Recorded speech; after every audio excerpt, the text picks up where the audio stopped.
Assalamualaikum, salam hormat. Anda menyaksikan Malaysia Memilih bersama saya Haris Ashraf Hasnan, dan sudah tentu banyak perkara telah pun kita rungkai dan akan kita rungkai melihat kepada hari penamaan calon yang bakal berlangsung pada Sabtu ini, dan sudah tentu kita nak melihat calon-calon yang diumumkan. Dan hari ini baru sahaja selesai sebentar tadi Gabungan Parti Sarawak mengumumkan calon-calon mereka di kesemua 31 kerusi Parlimen Sarawak, dan banyak muka baru dikatakan dan hampir separuh.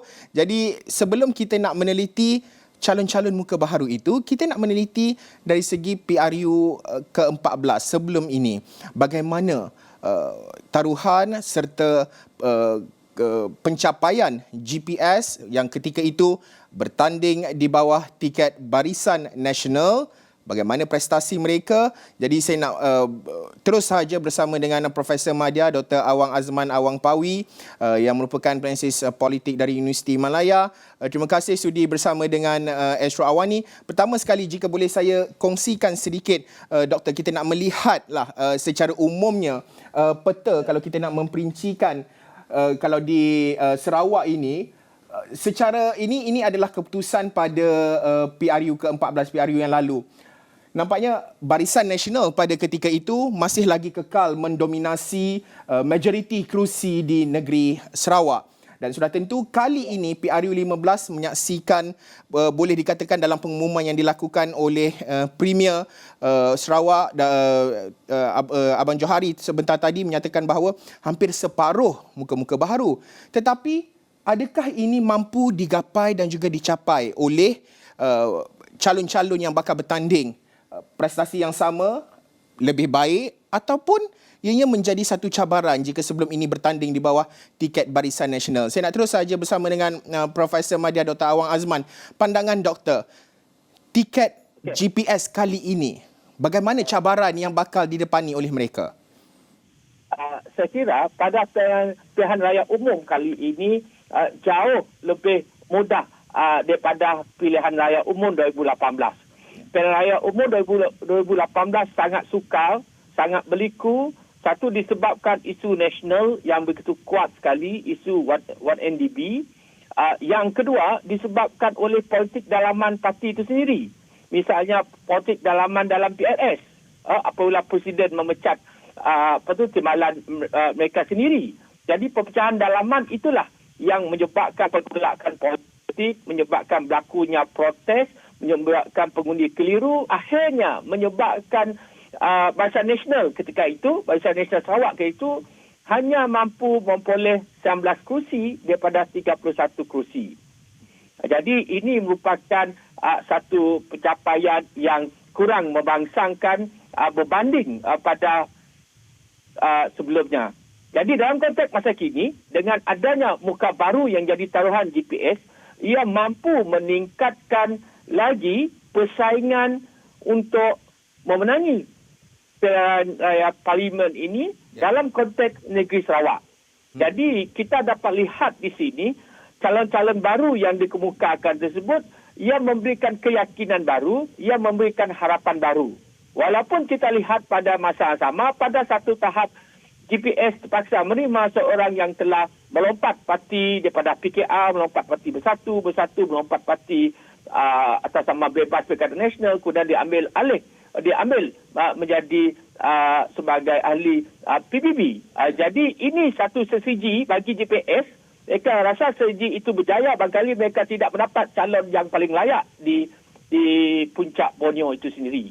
Jadi apabila pergolakan dalaman dalam GPS itu sekarang ini di peringkat tahap yang sangat kecil, maka ia boleh merampas kembali beberapa kursi yang mereka tewas.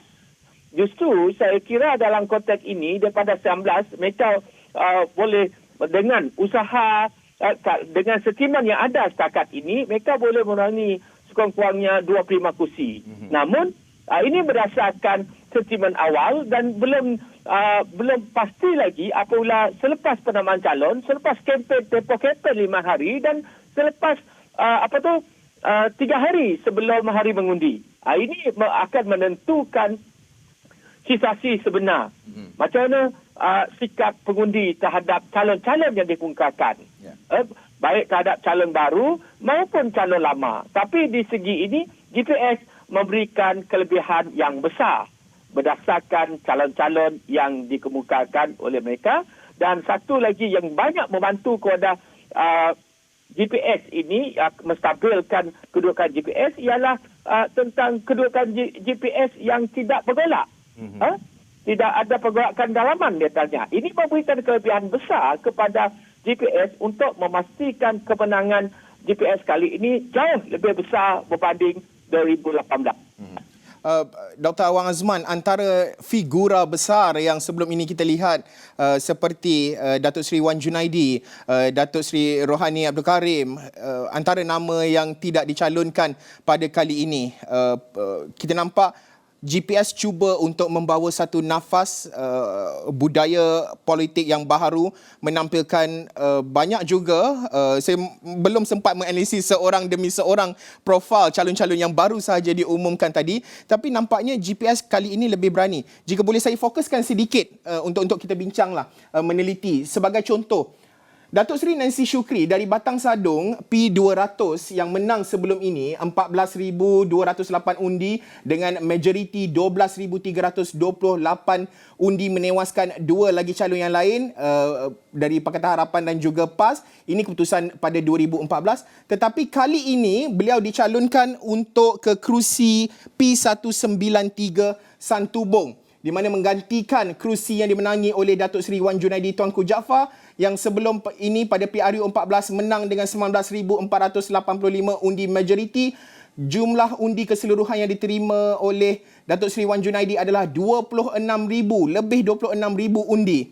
Bagaimana kerusi panas ini yang boleh kita telitikan jika kita lihat secara keseluruhan di Santubong ini? Dikatakan Pakatan Harapan akan meletakkan Muhammad Zain Peli mewakili Pakatan Harapan, Datuk Seri Nancy Shukri mewakili GPS.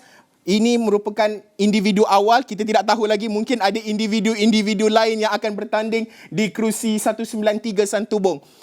Melihat kerusi Santubong, Dr. Awang. Saya kira kursi Santubong sebenarnya merupakan kursi parlimen antara yang paling selamat di Sarawak. Sama dengan kursi Batang Sadong, kursi seperti Mukah, kursi seperti di kawasan yang lain. Jadi kawasan sepatutnya, kalau nak dicari kawasan panas, sepatutnya ia perlu memfokuskan kawasan seperti Kuching, kawasan seperti Lanang, kawasan seperti Parlimen Sibu ataupun di Seratok. Kursi-kursi tersebutlah yang perlu diberikan perhatian dan perlu disasarkan dengan lebih baik. Parlimen Santubong saya kira parlimen yang kubu kuat GPS. Begitu juga Parlimen Putrajaya. Begitu juga parlimen yang saya kata tadi, parlimen di sekitar utara Sarawak. Cuma kita melihat parlimen yang perlu diberikan perhatian, ya, parlimen seperti Lubuk Hantu barangkali, Puncak Borneo pun saya kira pergolakan dalaman sudah agak kurang. Ini memungkinkan Puncak Borneo ini boleh dimenangi oleh saya ingat calon-calon yang biasa. Jadi ini merupakan satu kelebihan, itu kata disebabkan oleh kestabilan dalaman GPS sendiri, terutamanya parti Bumi Putra di Sarawak. Tapi bagi kawasan Parlimen Kuching, Parlimen Stampin, Parlimen Lanang, Parlimen Sibu, ia perlu diberikan perhatian. Termasuk juga Parlimen Miri. Siapa yang ditaruhkan itu belum tentu dapat memikat terutamanya pengundi Cina. Kerana pengundi Cina walaupun berbagai kemudahan, berbagai pembangunan diberikan, kadang-kadang mereka masih lagi berjejak pada isu, mereka kata isu semak dan imbang. Isu semak dan imbang, dia kata walaupun kepentingan Cina sentiasa diberikan keadilan dan sebagainya, mereka juga memberikan naratif. Misalnya naratif perlunya menjaga kepentingan orang masyarakat Cina. Jadi perkara-perkara ini juga perlu dilihat dan bagaimana nak menyantuni pengundi-pengundi di kawasan yang betul-betul panas dalam konteks pilihan raya umum parlimen di Sarawak. Menyebut berkenaan dengan kerusi panas, Dr. Awang Azman juga menyebut kerusi Puncak Borneo. Jika ini kita recap sedikit, keputusan pada tahun 2018 PRU 14 yang lalu, di kerusi Puncak Borneo 198 dimenangi oleh Willy Mongin Pakatan Harapan dengan majoriti 4,005 undi, menerima 18,000 undi. Namun tidak banyak jauh berbeza dengan wakil daripada Barisan Nasional pada ketika itu, Junot Sinel 14,860 dan Bun Patrick Ribos dari STAR 795 dengan jumlah pengundi berdaftar ada 46,000, peratusan keluar mengundi sekitar dalam 74% ataupun 75% sahaja. Kerusi Puncak Borneo ini satu yang cukup menarik sebenarnya untuk kita teliti. Karakter yang dibawa oleh YB Willy Mongin itu sendiri. Pada masa sama kita ingin melihat kalau boleh saya perincikan melihat kepada Puncak Borneo, beliau kini bersama dengan GPS mengekalkan pertaruhan yang diletakkan oleh GPS untuk beliau mempertahankan kerusi itu, tapi kali ini di bawah tiket GPS. Pandangan Dr. Awang Azman memperincikan kerusi di Puncak Borneo ini. Okey, sekarang saya lihat kerusi Puncak Borneo tidaklah sepanas seperti PRU 2018 sebab kesilapan PBB ketika itu ialah meletakkan calon yang dianggap mempunyai beberapa liability. Yang kedua, disebabkan oleh perebutan untuk mencalonkan calon mereka kalangan walot-walot Bidayuh di kawasan Puncak Borneo. Ini merupakan isu utama yang menyebabkan protes daripada ahli. Kali ini, apabila mereka mengambil jalan tengah dengan meletakkan Willy Mongin, saya kira itu hampir selesai. Maknanya, Puncak Borneo ini boleh dimenangi semula oleh GPS. Namun, saya lihat perkara utama dalam sama ada berlaku di Sarawak atau umum berdasarkan kerja lapangan yang kita buat sekarang ini ialah kesemuanya nanti bergantung kepada jumlah peratusan mengundi. Sekiranya jumlah peratusan mengundi itu agak kurang, potensi GPS memenangi jumlah undi yang lebih besar itu adalah tinggi. Okay. Yang kedua ialah berapa peratus jumlah pengundi muda yang turun pada pilihan raya kali ini sangat menentukan. Untuk pengundi muda umur 18 hingga 39, kalau konteks seluruh Malaysia itu, ia mewakili 51%. Okay. Bayangkan undi bawah 39 tahun itu. Ini merupakan undi yang menjadi ruang sama ada GPS, PH ataupun Perikatan Nasional untuk menarik pengundi muda. Umur 18, umur 25 tahun, umur 30 tahun dan sebelumnya. Dan untuk generasi agak kurang sekarang ni, generasi pendengar lagu Bori Maratika sudah kurang. Sekarang ni sudah generasi pendengar lagu filem Korea, kumpulan ini yang terbanyak. Jadi isu-isu belia, isu-isu anak muda itu perlu diambilkan perhatian. Kecuali lah pengundi muda ini tidak turun mengundi, ia tidak akan memberikan apa-apa impact terhadap landscape politik di Sarawak. Okay. Malah ia memberikan ruang yang lebih kepada landscape politik di Sarawak. Alright. Dr. Awang Azman kekal di talian. Kita akan sambung perbincangan selepas ini. Tetapi sebelum kita berehat, saya nak bersama dengan rakan saya, orang muda juga, Fadilah Sulaiman, Wakil Esra Awani Borneo yang kini berada mengikuti rapat pengumuman calon GPS pada sebentar sahaja pada sebelah pagi tadi. Mungkin Fadilah boleh kongsikan keadaan, situasi dan juga muka-muka baru serta mungkin individu muka-muka lama yang dikembalikan untuk mempertahankan kerusi-kerusi yang pernah dimenangi oleh yang sebelum ini di bawah tiket Barisan Nasional, kali ini di peringkat Parlimen di bawah tiket GPS. Fadilah. Baik, terima kasih Haris. Jadi saya berada di pejabat PBB di mana calon GPS diumumkan oleh pengerusinya Tan Sri Abang Johari pada jam 10.30 pagi tadi sekitar masa itu, dan kita dapat melihat kali ini GPS akan meletakkan sejumlah 13 muka calon baharu dan akan mengekalkan selebihnya 18 calon lama, dan kebanyakan daripada 18 itu 16 penandang di kerusi masing-masing. Jadi ini meletakkan calon-calon gergasi di kawasan kerana mahu selamat untuk menang dalam PRU ke-15 ini nanti. Dan kita dapat lihat antara penyandang itu semestinya termasuklah dengan Menteri Kejaraya iaitu Datuk Seri Fadilah Yusof akan kekal bertanding di Parlimen Petrajaya. Selain itu, Datuk Seri Alexander Nantalinggi yang juga Menteri KPDN HCP akan kekal bertanding di kursi Parlimen Kapitnya. Dan bagi satu lagi kursi ataupun calon gergasi sebelum ini, Datuk Seri Dr. Wan Junaidi Tuanku Jaafar yang merupakan yang telah berkhidmat di penggal di Parlimen Santubong selama 4 penggal sebelum ini sah tidak akan bertanding dan digugurkan kerana sebelum ini pun pengerusi Tan Sri Abang Johari Tun Openg ada mengatakan bahawa Wan Junaidi sendiri yang ingin mahu mengundur diri untuk memberi laluan kepada calon-calon baharu. Dan siapa yang akan menggantikan di kursi Santubong itu merupakan calon gergasi juga iaitu Datuk Seri Nancy Shukri, Menteri Motek kita, dan kerusi Datuk Seri Nancy iaitu di Batang Sadong akan digantikan oleh muka baharu iaitu Rodiah Sapii, merupakan calon wanita satu daripada 4 calon wanita GPS yang akan bertanding untuk PRU 15 ini. Dan Rodiah ini difahamkan merupakan mempunyai latar belakang dalam engineering ataupun kejuruteraan dan beliau memang sangat baru mukanya. Jadi kita akan melihat bagaimana penerimaan orang penduduk Batang Sadong untuk calon baharu ini kelak.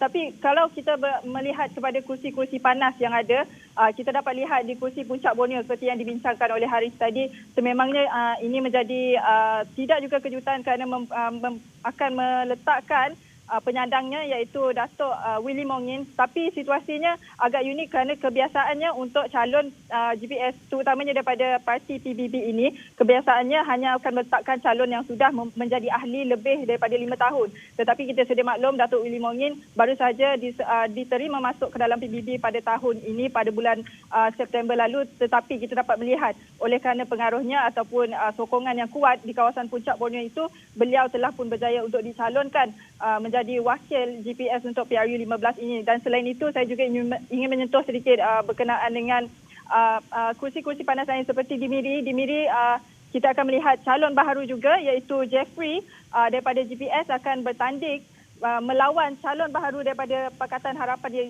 juga iaitu merupakan calon muda dari PKR. Dan itu juga kita mahu melihat kerana Parlimen Miri ini kalau dilihat pada PRN Sarawak Disember lalu, kita melihat kursi-kursi yang pada pembangkang berjaya dirampas oleh ahli GPS pada PRN 12 Sarawak yang lalu. Jadi kita mahu melihat bagaimana trend ataupun sokongan penduduk Bandaraya Miri itu sendiri kepada calon untuk parlimen ini. Adakah mereka melihat kepada logo parti ataupun mereka melihat kepada calon yang bertonton, kerana sudah pasti dua-duanya adalah calon baharu dan sudah pasti kedua-duanya mempunyai kelebihan masing-masing. Haris.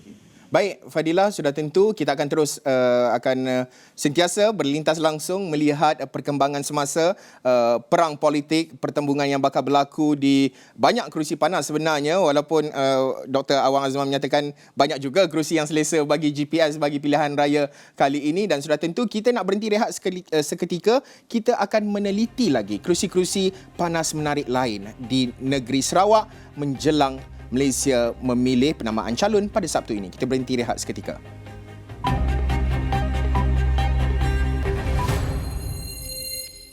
Masih lagi bersama saya Haris Ashraf Hasnan dalam Malaysia memilih. Untuk waktu ini kita masih memberi tumpuan di negeri Sarawak Bumi Kenyalang, di mana gabungan Parti Sarawak GPS baru sahaja selesai mengumumkan calon-calon mereka di kesemua 31 kerusi parlimen yang akan ditandingkan pada PRU kali ini. Bersama dengan saya Profesor Madya Dr. Awang Azman Awang Pawi, penanalisis politik dari Universiti Malaya.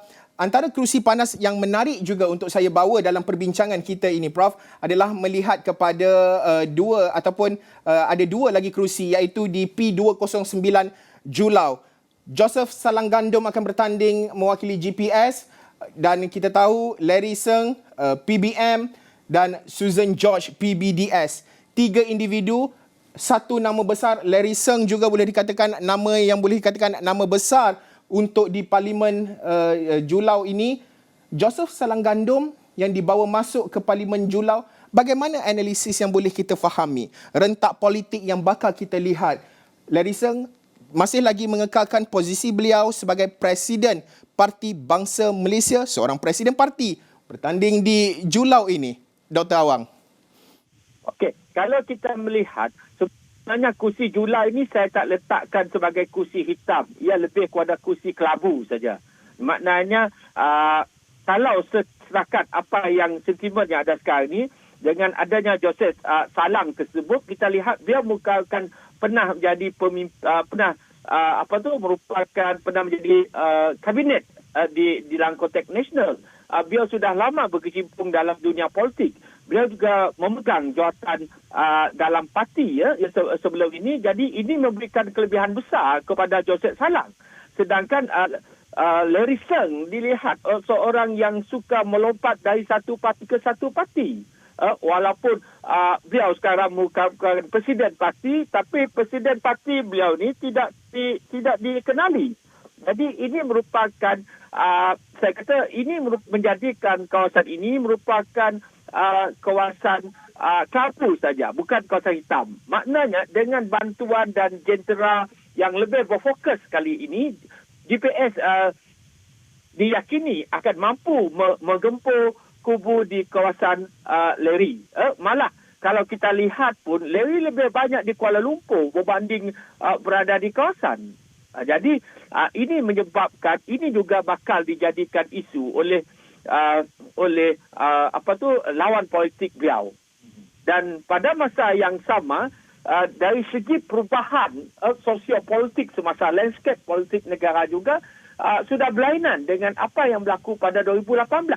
Okay. Jadi 2018 beliau menggunakan sentimen nasional, beliau menggunakan politik yang begitu yang lebih merakyat berbanding sekarang ini dilihat sentuhan beliau dalam politik agak pudar. Jadi ini memberikan kelebihan besar kepada calon GPS.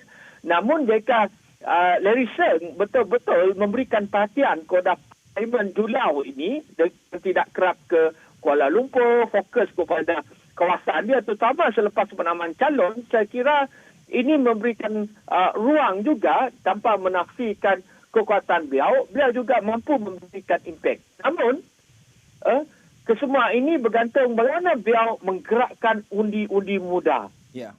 Umur 18 hingga umur 29, umur 30 hingga 39 yang saya katakan di seluruh Malaysia undi tersebut berganda, lebihan puluhan ribu. Dr. Awang, Dr. Awang, ini saya nak recap sedikit pada PRU ke-14 yang lalu, P209 Julau yang dimenangi oleh Larry Seng pada ketika itu di bawah tiket bebas melawan individu yang sama, Joseph Salang Gandum dari Barisan Nasional dengan majoriti 1931. Dua individu ini kali ini akan berentak dan seperti yang dinyatakan tadi ada seorang Susan George akan mewakili PBDS. Tetapi ini belum tamat lagi. Kita tidak tahu berapa penjuru bakal berlaku pertembungan di 209 Julau ini. Saya nak ke satu lagi kerusi sebelum kita tamat perbincangan. Lawas, Henry Sumagong, Baru Bian, Japar Suyut dari PH. Tiga individu ini, bagaimana Dr. Awang melihat Henry Sumagong dikekalkan kerana sebelum ini ada ura-ura menyatakan bahawa Lawas ini ada individu lain akan diletakkan di Lawas, tetapi apabila Baru Bian memasuki bakal bertanding di Lawas di bawah tiket PSB, Dato' Henry Sumagong diletakkan semula di kerusi Lawas ini. Bagaimana kita ingin memahami rentak politik di sini? Okey, kalau kita melihat situasi di Lawas ini agak menarik. Betul. Memang dikabarkan Datuk Henry Sumagong ini sepatutnya beliau mahu memberikan laluan kepada generasi yang muda. Tetapi apabila Baru Bian mengumumkan akan bertanding di Lawas, maka atas permintaan parti beliau dikekalkan untuk bertarung ataupun bertembung dengan Baru Bian yang dianggap boleh menjadi giant killer di Lawas. Dan jika ini tidak dilakukan langkah yang lebih menyuruh, ini boleh memberi kelebihan kepada Baru Bian. Jadi tindakan meletakkan semula Henry Sumagong ini terus bertahan disebabkan Henry Gong ini dapat diterima oleh pelbagai etnik di Sarawak. Beliau boleh pergi ke masjid, beliau boleh pergi ke church, beliau boleh pergi ke kuil dan macam-macam. Dan keadilan yang diberi dalam menyantuni rakyat di kawasan parlimen beliau itu memang diakui semua pihak. Dan sebab itu pengundi beliau sendiri amat berat hati untuk melepaskan Henry Tom Agong ini. Okey. Jadi ditambah lagi faktor baru Bian ini, saya kira sesiji GPS ini walaupun menyebabkan laluan untuk orang muda itu menjadi lembat di sana, tetapi ini untuk memastikan GPS terus bertahan di Parlimen lawas. Okey, itu dia analisis yang dibawakan Profesor Madya Dr. Awang Azman Awang Pawi, Penganalisis Politik dari Universiti Malaya, susulan daripada pengumuman calon oleh gerakan parti atau gabungan Parti Sarawak yang bakal meletakkan kesemua di ke-31 kerusi parlimen pada pilihan raya kali ini. Sekian sahaja Malaysia memilih untuk waktu ini. Analisis penuh juga akan dibawakan dalam Awani Borneo pada jam 7 petang nanti. Saya Haris Ashraf Hasnan, salam hormat.